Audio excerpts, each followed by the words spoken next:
Hello everyone, welcome back to my channel. तो आज का हमारा टॉपिक बहुत ज़्यादा इंटरेस्टिंग है। बहुत सारे लोगों को क्वेश्चन होता है कि हम नवांशा चार्ट कैसे पढ़ें, हमारे नवांशा के चार्ट में हमारे ग्रह इस राशि में प्लेस्ड हैं तो उसकी कैसे हम रिजल्ट्स प्रिडिक्ट करें, या फिर हम किस तरह से हमारी मैरिड लाइफ के बारे में जान सकते हैं। वीडियो स्टार्ट करने से पहले मैं एक चीज़ क्लियर कर दूं कि नवांशा चार्ट सिर्फ शादी के लिए यूज़ नहीं किया जाता। नवांशा चार्ट के और भी बहुत ज़्यादा डीपर मीनिंग है। हाँ, आप जान सकते हो कि हाँ, हम आपकी मैरिड लाइफ कैसी रहेगी, आपका स्पाउस कैसा होगा, लेकिन नवांशा को आप आपके करियर के लिए, आप आपकी हेल्थ के लिए, आप आपकी ओवरऑल लाइफ के लिए भी यूज़ कर सकते हैं। और किस तरह से यूज़ करना है वो आज इस वीडियो में हम सीखेंगे। तो देखिए, ये है D1 चार्ट और ये है D9 चार्ट। अब सबसे पहले हम बात करते हैं D1 चार्ट एक्चुअली होता क्या है। देखिए, D1 चार्ट में जितने भी ग्रहों के जो प्लेसमेंट होते हैं वो सिर्फ एक सरफेस लेवल दिखाते हैं हमें आपकी लाइफ का। एक एग्जांपल देती हूँ। फॉर एग्जांपल, आप किसी इंसान को देख रहे हैं जिसके पास गाड़ी है, बंगला है, अच्छी लाइफस्टाइल है, सर्वेंट्स काम कर रहे हैं, बहुत अच्छे जॉब में है, तो वो उसका D1 चार्ट हो गया। वो इस तरह से हम उस पर्सन को देख रहे हैं कि हाँ, हमें सिर्फ उसकी बाहरी दुनिया दिख रही है, बट अंदर उस पर्सन की क्या स्थिति है वो हमें नहीं पता। और वो जो अंदर उसकी लाइफ में क्या चल रहा है, क्या वो मेंटली परेशान है, क्या उसको कोई हेल्थ इश्यूज है, क्या उसकी मैरिड लाइफ अच्छी चल रही है, वो सारी चीज़ें कौन बताता है? वो है उसका D9 चार्ट। तो इस तरह से हमें चीज़ों को समझना पड़ेगा कि D1 चार्ट आपकी लाइफ का सिर्फ एक सरफेस लेवल दिखाता है कि आपकी एट प्रेजेंट आप आपकी लाइफ में क्या लेकर आए हो। बट D9 चार्ट एक तो आपकी लाइफ का डीपर मीनिंग दिखाता है, ऊपर से आप जो लेकर आए हो, आप जो रिसोर्सेज लेकर आए हो अपनी इस लाइफ में अपने साथ, आप उन रिसोर्सेज का कितना अच्छा यूज़ करके अपनी लाइफ को कितना अच्छा बनाओगे, ये पूरी क्लियर पिक्चर हमें D9 चार्ट दिखाता है। तो इसीलिए D9 चार्ट एस्ट्रोलॉजी में बहुत ही ज़्यादा इम्पॉर्टेंट रोल प्ले करता है। अब हम शुरू करते हैं कि हमें किस तरह से D9 चार्ट को समझना चाहिए। देखिए, आज इस वीडियो में मैं बहुत बेसिक चीज़ें सिखाऊंगी ताकि आप अगर अपनी कुंडली देखें तो आप समझ पाए कि अगर ये प्लैनेट D9 चार्ट में इस जगह प्लेस्ड है तो ये मुझे इसकी दशा या फिर अंतरदशा में किस तरह से रिजल्ट्स देगा।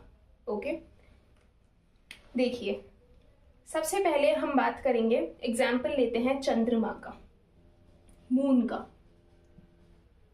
ठीक है, अब देखिए, फॉर एग्जाम्पल किसी की भी कुंडली में अगर चंद्रमा अष्टम स्थान में है, ठीक है, अष्टम स्थान में है मतलब स्कॉर्पियो राशि में है, ठीक है, ये मेष लगन की पत्रिका है, आपका कोई सा भी लगन हो सकता है, ठीक है। मैं एक एग्जाम्पल दे रही हूँ कि इस मेष लगन की पत्रिका में D1 चार्ट में चंद्रमा स्कॉर्पियो में है और 8th हाउस में है। तो अगर हम सिर्फ D1 चार्ट के हिसाब से देखें तो चंद्रमा की स्थिति काफी ज्यादा खराब है, ठीक है।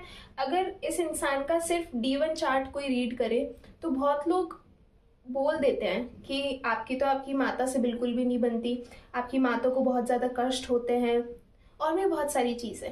बट ये इस पर्सन के जो D9 चार्ट है उसमें चंद्रमा उच्च का होके बैठा है, ठीक है। तो यहाँ पे सिचुएशन एकदम अलग हो जाएगी। भले ही शुरू में उस पर्सन को उसकी माता की वजह से बहुत ज्यादा कष्ट उठाने पड़े, लेकिन जो एंड रिजल्ट होगा वो हमेशा पॉजिटिव होगा। फॉर एग्जाम्पल, एक सिचुएशन लेते हैं, भले ही इस इंसान को बचपन में अपनी माता से इतना ज्यादा प्यार नहीं मिला हो, इतना ज्यादा सपोर्ट नहीं मिला हो, बट जिस तरह से धीरे धीरे वो बड़ा हुआ, जिस तरह से उसने अपनी लाइफ में ग्रो करा, ग्रो करते करते उसका अपनी माता के साथ जो रिश्ता है वो और ज्यादा मजबूत हो गया। तो इसीलिए D9 चार्ट काफी ज्यादा इंपॉर्टेंट है।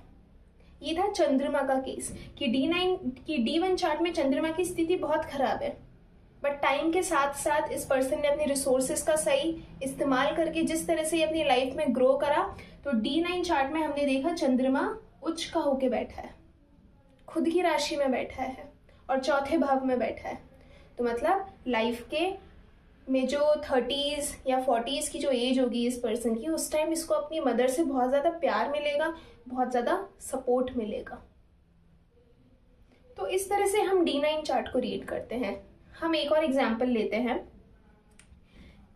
देखिए, जैसे D1 चार्ट में किसी का शनि 10th हाउस में है, खुद की राशि में है, मकर राशि में, ठीक है, सैटर्न बैठा हुआ है।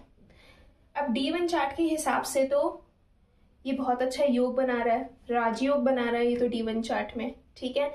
तो इसके अकॉर्डिंग इस पर्सन की जब भी शनि की दशा आएगी तो इसको बहुत ज़्यादा मान सम्मान, सरकार से मान सम्मान और अच्छी नौकरी मिलनी चाहिए।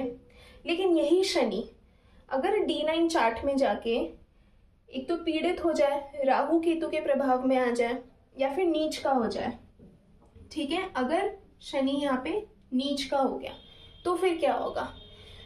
तो भले ही इसको बहुत सारी अपॉर्चुनिटीज मिले, अब ये केस एकदम उल्टा हो गया है। मैं वापस से समझाती हूँ। इस पर्सन के D1 चार्ट में शनि उच्च का है, 10th हाउस में है और मकर राशि में है, ठीक है। लेकिन यही शनि D9 चार्ट में जाके नीच का होके बैठ गया है।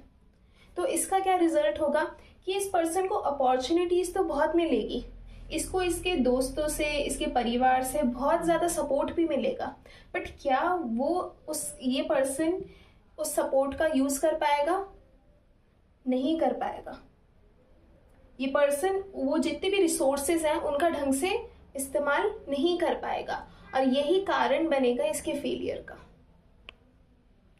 यही शनि अगर D1 में भी उच्च का है और D9 में भी अच्छी पोजीशन में हो तो फिर इसको जितने भी रिसोर्सेज मिल रहे हैं, इसको जितनी भी अपॉर्चुनिटीज मिल रही है, ये पर्सन उस अपॉर्चुनिटी को ग्रैब भी करेगा, उनसे सीखेगा भी, उनका यूज भी करेगा और अपनी लाइफ में आगे भी बढ़ेगा और तरक्की करेगा। तो इस तरह से हम D9 चार्ट को रीड करते हैं, क्योंकि शनि आपके कर्म का ग्रह है, लेकिन D1 चार्ट में ये उच्च का है और D9 चार्ट में जाके ये नीच का हो रहा है। तो इस तरह से हम चीज़ों को रीड करते हैं। अब हम 7th हाउस का एग्जाम्पल लेते हैं, क्योंकि बहुत सारे लोग नवामशा के पीछे पड़े रहते हैं कि हमारी मैरिज के लिए नवामशा देखिए देखिए। तो आज एक छोटी सी चीज़ मैं बताती हूँ। अगर किसी के D1 चार्ट में लव मैरिज का योग बन रहा है, ठीक है। अब लव मैरिज का योग कैसे? जैसे पंचम और सप्तम, 5th हाउस और 7th हाउस, इन दोनों के जो लॉर्ड है वो अगर कंजंक्शन में आ जाए या फिर राशि परिवर्तन कर ले तो ये लव मैरिज का योग बनाता है। तो इस पत्रिका में पंचम का मालिक है सूर्य, ठीक है, और सप्तम का मालिक कौन है? शुक्र है, ठीक है। तो D1 में लव मैरिज का योग मान लीजिए कि बन रहा है, ठीक है। सन और वीनस दोनों ही कंजंक्शन में होके, मान लीजिए 5th हाउस का लॉर्ड 7th में जाके बैठ गया, तो सूर्य और शुक्र की यहाँ पे युति हो गई। तो D1 के हिसाब से तो लव मैरिज होनी चाहिए, ठीक है। लेकिन इसको कंफर्म कैसे करें कि इनकी लव मैरिज सक्सेसफुली हो पाएगी या नहीं हो पाएगी, या फिर क्या ये बस एक रिलेशनशिप तक रह के रुक जाएंगी चीज़ें? ये चीज़ें कंफर्म होगी D9 चार्ट में। अगर D9 चार्ट में भी पंचम और सप्तम का कोई योग बन रहा है, या फिर सप्तम का मालिक सप्तम में है, या फिर पंचम के मालिक से वो कोई भी दृष्टि संबंध बना रहा है, तब तो ये मैरिज, मतलब जो भी इनका ये है रिलेशनशिप है, तब तो ये सक्सेसफुली मैरिज में कन्वर्ट हो जाएगा। लेकिन अगर D9 चार्ट में पंचम और सप्तम या फिर किसी भी तरीके का लव मैरिज का योग नहीं बन रहा, तो फिर ये रिलेशनशिप शादी में नहीं कन्वर्ट हो पाएगा, और बाय चांस अगर हो भी गया तो इनको मैरिड लाइफ में बहुत ज़्यादा स्ट्रगल करना पड़ेगा। तो इसीलिए D9 चार्ट बहुत ज़्यादा इम्पॉर्टेंट है। मैंने आज कुछ बेसिक चीज़ें बताई हैं कि आप किस तरह से अपना D9 चार्ट पढ़ सकते हैं।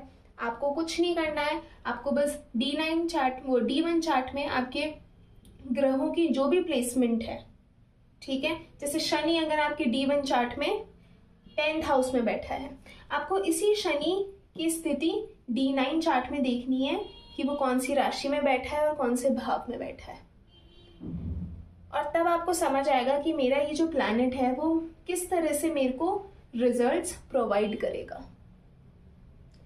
इसीलिए किसी भी पर्सन की डीपर लाइफ को समझने के लिए डीपर अंडरस्टैंडिंग में जाने के लिए हमें D9 को समझना बहुत ज़्यादा ज़रूरी होता है। एंड आई होप आपको ये वीडियो बहुत ज़्यादा हेल्पफुल लगा हो एंड आपको समझ आया हो कि आप किस तरह से D9 चार्ट को रीड कर सकते हैं। मैं एक और चीज़ आपको बताना चाहती हूँ।